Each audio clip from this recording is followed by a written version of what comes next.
पूत 1.25 लाख नाती। रावण के 1 लाख पुत्र थे, 1.25 लाख नाती थे, लेकिन रावण के घर दिया और बाती भगवान की पूजा ही की थी।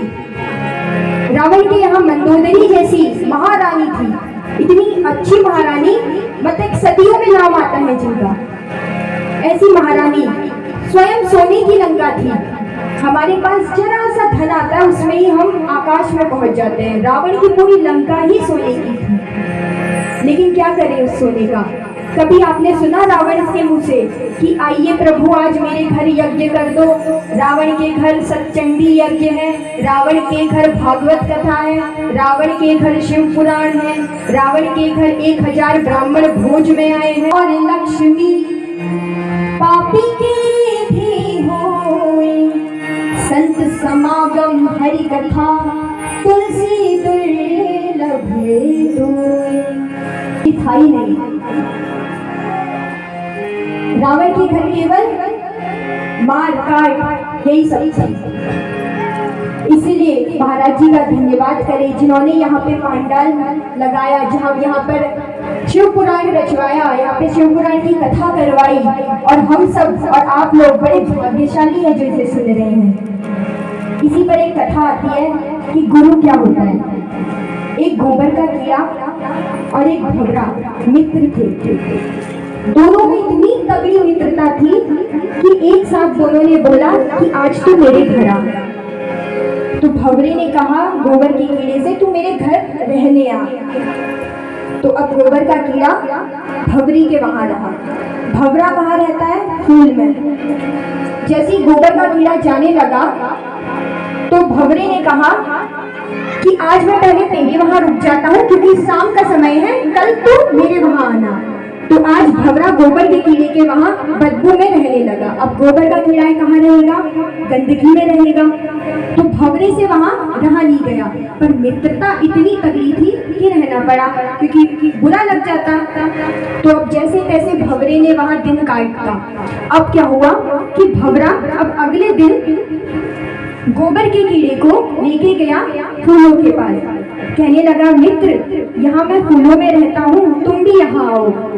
भवरा ले गया। अब गोबर का कीड़ा तो था गोबर में रहने के आदि, उसको वहाँ पसंद ही नहीं आया। उसको वो बदबू पसंद थी, वो गोबर पसंद था। लेकिन जैसे तैसे मित्रता इतनी गहरी थी कि दिन काटना था। अब शाम हो गई और जो फूल है वो बंद हो गया, और भवरा फूल से तो उड़ गया, लेकिन गोबर का कीड़ा उड़ नहीं सकता था, तो वो फूल के अंदर ही बंद हो गया। अगले दिन सुबह सूर्योदय से पहले माली आया। सूर्योदय होने ही वाला था कि उन्होंने वो फूल को तोड़ दिया और अपनी डलिया में रख दिया। और उस माली ने उस फूल को बाहर मंदिर के उस फूल को बेच दिया। एक बहते बहते जा रहा है और भवरे ने देखा कि मेरा दोस्त बह रहा है, मैं उसको बचा देता हूँ। तो आज गोबर का कीड़ा क्या बोल रहा है कि दोस्त मित्र मुझे मत बचाओ, आज मैं मोक्ष के धाम जा रहा हूँ। अभी तक मैं गंदगी में था,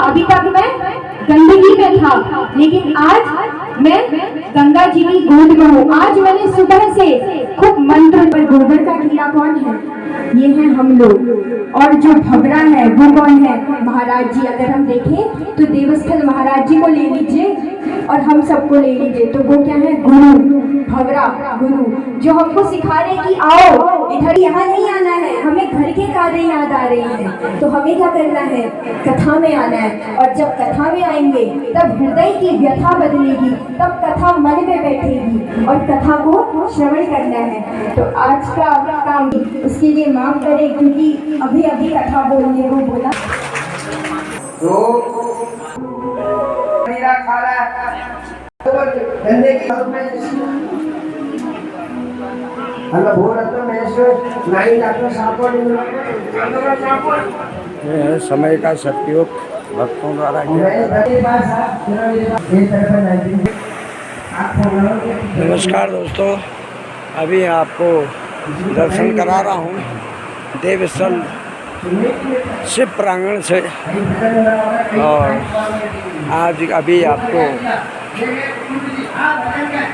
हारमोनियम में संगत कर रही हैं श्री ब्यास जी खजानचंद पंत जी की बड़ी पुत्री, जो हारमोनियम में संगत भी दे रही हैं और प्रवचन भी उनका आपके सामने हमने रखने की कोशिश करी। कैसा लगा उनका प्रवचन आप कमेंट में ज़रूर बताइए। साथ में यहाँ का आपको दर्शन भी कराता हूँ। ये है देव स्थल और ये है कौशिकी नदी, जिसका दर्शन मैं आपको बार बार करा रहा हूँ।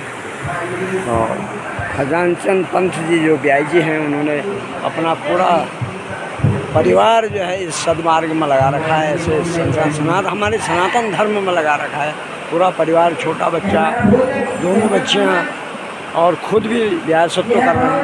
उनका बहुत बहुत धन्यवाद जिन्होंने हमारे सनातन धर्म को आगे बढ़ाने के लिए बेड़ा उठाया है। ऐसे ब्यास जी के लिए हम सत नमन करते हैं और आपसे आशा करते हैं कि इस वीडियो को आगे बढ़ाएंगे हमारे सनातन धर्म